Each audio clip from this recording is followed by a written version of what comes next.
Hi everyone, I hope you all are fine today. This is a short video about the Sleeping Beauty tale through the time, Jafet campus. I'll give you a little information about how this story has been adapted in different contexts in a briefly way. So let's get started. Let's get it started.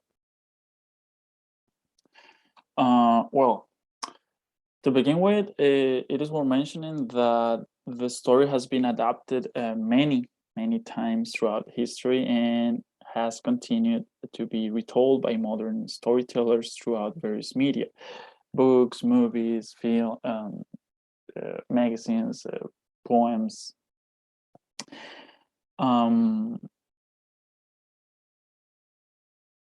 There are four main tales of Sleeping Beauty from the 14th century onwards. There were several more. Aside from that, I will mention some of them throughout the video. But first thing first,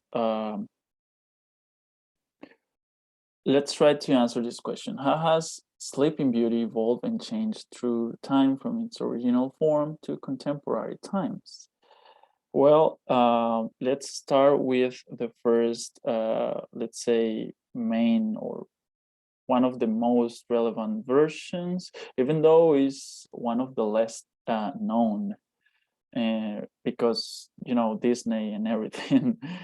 But, well, the first one of these stories, it was written in the 14th century. It was written in 1330 approximately by an anonymous French author, but it wasn't published until after the printing press had been invented around 1528, 1530, almost 200 years later after the first release, let's say. This story appears within a series of stories called Persephorest, and it was like mythical stories of England. This is, we have the story of Princess Celadine, that actually was the first name that we have for Sleeping Beauty. It's interesting because in this story, we don't have the lapse time of 100 years, and neither we have the love's first kiss that supposedly breaks the spell of Sleeping Beauty. So it's interesting because it's the oldest version and it has other name, but the plot is similar. Actually, it's the base from the following ones. The second version was written by Jean-Baptiste Basile in his collection of tales titled The Pentamore in 1634. This is not the cover of that book, but that story appears in this one. So I found it useful. So if you want to look for it, go and do it. This version is called The Sun, the Moon, and Thalia. So here the Sleeping Beauty has another name, which is Thalia. The plot is different from the first story, and as you can notice, the year probably almost 400 years after. Of course, the story it's gonna change, right? And the first two stories is shocking because Sleeping Beauty was actually raped by the prince, and I didn't like that part, but we have to consider that at that time they wrote stories conveniently for those years. I mean, probably nowadays it is not well seen, and actually I don't like it. But let's continue with the presentation. Then in the third version is Perrault's version. It was adapted and published by the French Charles Perrault in this book called Histoire au compte du temps passé. This is the French pronunciation, most likely. It was released in 1697, and this is the first time that the term Sleeping Beauty has been used in the title. And this is where we start to see this Disney adaptation. And here, the princess it is not called Aurora. Actually, it is like an anonymous woman because she's just called princess. But anyway, it has more fare than in the first one. But anyway, yeah. This is the first time also that we hear about the 100 years lapse time of sleeping time. And here we notice the Maleficent character, let's say. But yeah, it's at the end, the plot twist at the ending is I mean, you have to read it because I didn't expect that. But let's continue with the fourth one. This story was later collected, The Sleeping Beauty, right, and printed by the German brothers Grimm, by the German brothers with the last name Grimm between 18th and 1850s. It was an orally transmitted version of the literary tale published by Perrault in the past. The Brothers Grimm included a variant of Sleeping Beauty, which it was called Little Bright Rose in their collection. Their version ends when the prince arrives to wake Sleeping Beauty. That in this tale was called Rustman. Well, that's the translation in English.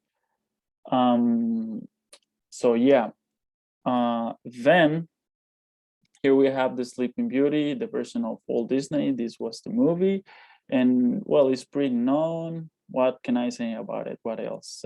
Probably all of we know pretty well, but it is one of them of my favorites, though.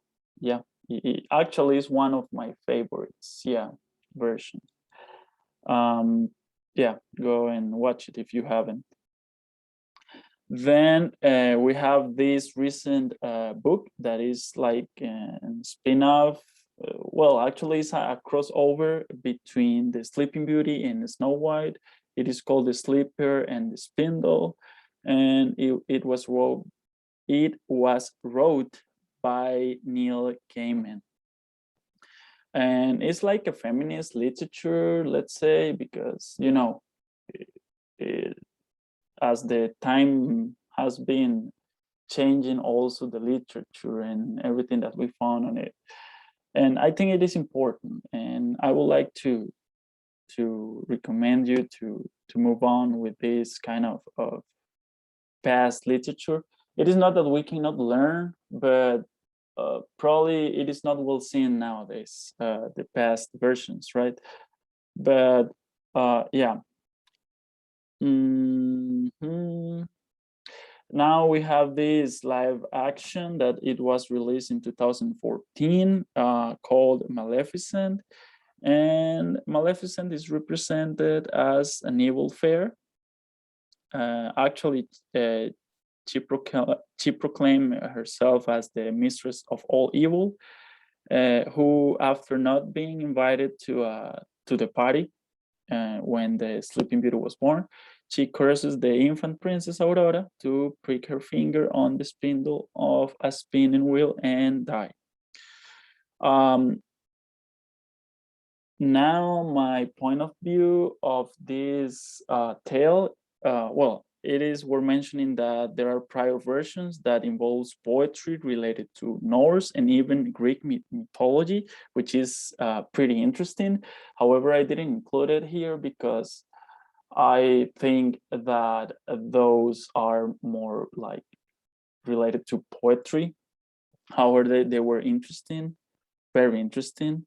And we have to take into consideration that these stories were written conveniently, as I told you before, according to their period of time. So, of course, the oldest version, probably we won't like it too much because there are parts very shocking, as I told you. But anyway, it's part of literature. It is not that we cannot learn from them. Uh, but I suggest to learn like the most recent versions, and even they have these movie adaptations and everything. So yeah, that's the point.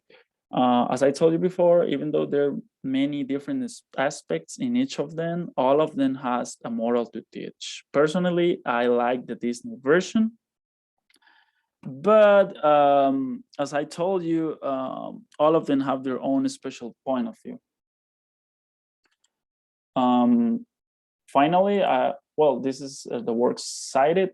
I based this presentation on all of these works. There are YouTube videos, academic YouTube videos, academic information articles that explain a little bit more about this interesting story of Sleeping Beauty. That was all.